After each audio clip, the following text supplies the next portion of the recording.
a gente fala de liberdade, a primeira coisa que deve vir à mente é a liberdade que Deus nos deu desde o começo, o livre-arbítrio. Deus não quis escolher seres que não tivessem a liberdade de realmente escolher o que eles queriam, o que eles fariam e ter realmente uma escolha verdadeira.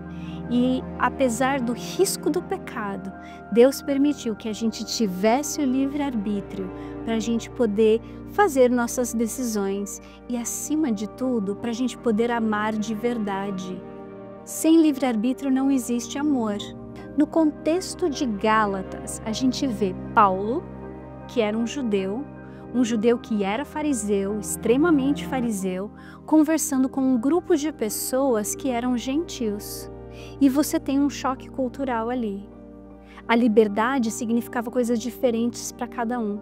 No caso de Paulo, como fariseu, ele sempre sentiu o peso da lei como quem tirava a liberdade dele.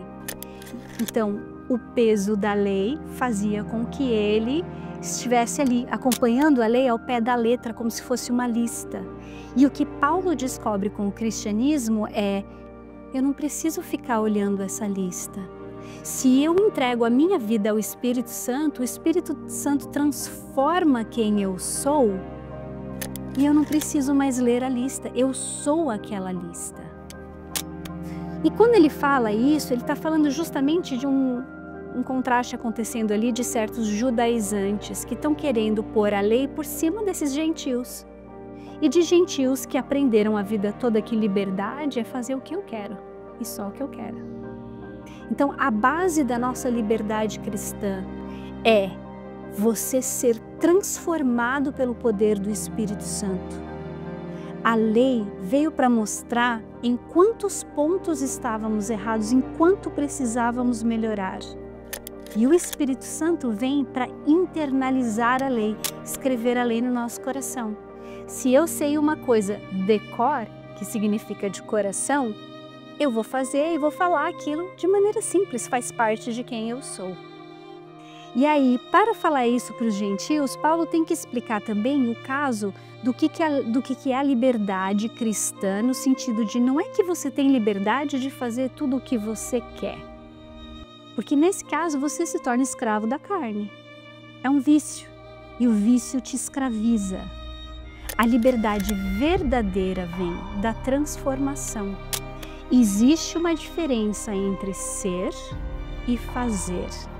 E não só uma diferença, existe também a ordem correta dessas coisas acontecerem.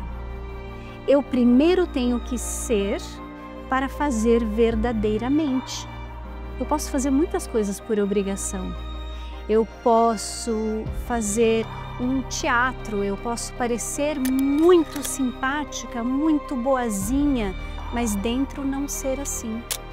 Mas se eu sou por dentro boa, caridosa, bondosa e aqueles frutos do Espírito que a gente lê na lista de Gálatas, então o meu fruto vai produzir naturalmente.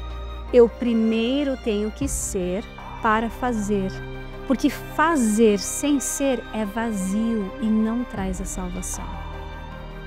Ou seja, concentre-se em transformar quem você é.